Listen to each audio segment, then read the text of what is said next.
kami dari kelompok 8. Di sini kami ingin berdiskusi tentang BPJS Kesehatan dan BPJS Ketenagakerjaan serta bagaimana sih cara penerapannya di dunia industri. Untuk itu sebelumnya perkenalkan, nama saya Dwi Cahyani Setianingrum dan ini teman saya. Nama saya Indah Puspaningsih. Saya Vanessa Gunanti. Saya Lia Udina. Dan ini ada teman-teman saya. Untuk itu di sini pertama saya ingin menanya nih kepada Vanessa. Kan Vanessa sudah bekerja nih. Menurut Vanessa, apa sih definisi dari BPJS Kesehatan itu sendiri?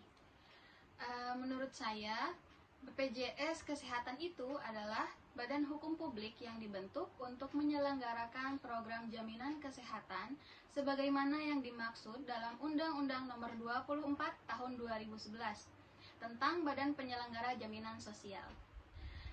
Lalu ada lagi nih namanya BPJS Ketenagakerjaan. Kak Indah, menurut Kak Indah itu apa sih BPJS Ketenagakerjaan?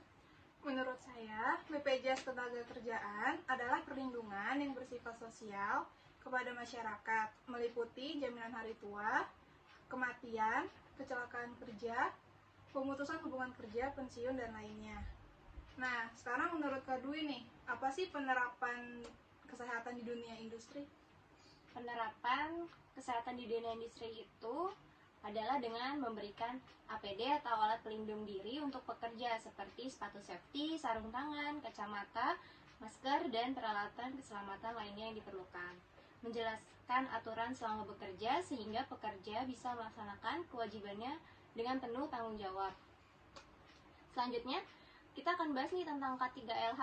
Nah, di sini menurut kalian apa sih K3LH itu? K3LH itu keselamatan, kesehatan kerja, dan lingkungan hidup, yaitu upaya perlindungan agar tenaga kerja selalu dalam keadaan sehat dan selamat selama melakukan pekerjaannya di tempat kerja, termasuk orang lain yang memasuki tempat kerja dan proses produksi berjalan dengan aman. Penerapan K3LH dalam dunia industri meliputi jam kerja yang manusiawi, memberi tanda peringatan dan pengingat tentang K3, kemudian perawatan mesin berkala, lalu ada menyediakan alat pelindung diri atau APD di tempat kerja, kemudian menyediakan buku petunjuk, penggunaan alat atau isyarat bahaya. Nah, Kak Indah, kalau misal ada kecelakaan di tempat kerja, bisa tidak kita pakai BPJS Ketenagakerjaan? Tentu bisa dong, karena di BPJS Ketenagakerjaan itu meliputi 4 jaminan. Yang pertama, jaminan kecelakaan kerja. Yang kedua, jaminan pensiun. Yang ketiga, jaminan hari tua. Dan yang keempat, jaminan kematian. Nah, menurut kalian nih, bagaimana sih penerapan BPJS Kesehatan dan Ketenagakerjaan di perusahaan industri kamu? Biasanya BPJS Kesehatan dan Ketenagakerjaan diambil atau dipotong dari gaji pokok bulanan dengan besaran tetap sesuai dengan kelasnya. Di industri rata-rata memakai BPJS Kesehatan kelas 1. Nah, untuk K3 sendiri apa sih Kak Vanessa? Untuk definisi K3 sendiri, menurut Peraturan Pemerintah Nomor 50 Tahun 2012, pengertian K3 atau keselamatan dan kesehatan kerja adalah segala kegiatan untuk menjamin dan melindungi keselamatan dan kesehatan tenaga kerja melalui upaya pencegahan kecelakaan kerja dan penyakit akibat kerja. Lalu saya mau menanyakan pendapatnya Kak Dwi, apakah K3 itu hanya mencakup keselamatan dan kesehatan kerja saja, Kak? Di sini menurut saya ketahui K3 itu sendiri tidak hanya berkaitan dengan keselamatan ataupun kesehatan tenaga kerja secara fisik, tetapi juga secara psikis. Misalkan jam kerja yang manusiawi.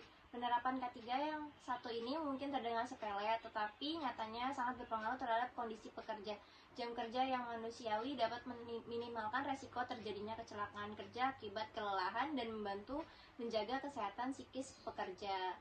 Nah, untuk itu saya mau nanya nih untuk Kak Vanessa, di dalam undang-undang tuh ada nggak sih yang mengatur tentang penerapan jam kerja yang normal digunakan di industri kita saat ini? Oke, ternyata pasal seperti itu ada, Kak.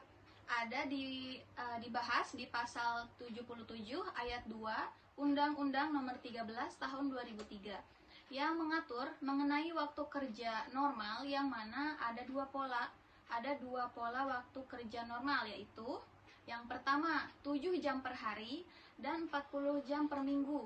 Untuk pola waktu kerja 6:1, yang maksudnya itu adalah 6 hari kerja dan 1 hari istirahat mingguan. Lalu pola yang kedua adalah 8 jam per hari dan 40 jam per minggu. Untuk pola waktu kerja 5:2, maksudnya itu 5 hari kerja dan 2 harinya istirahat mingguan. Sekian diskusi dari kelompok 8 tentang BPJS Kesehatan dan Ketenagakerjaan serta penerapannya dalam dunia industri. Semoga diskusi kali ini bermanfaat untuk kalian semua. Terima kasih. Assalamualaikum warahmatullahi wabarakatuh. Sampai jumpa lagi.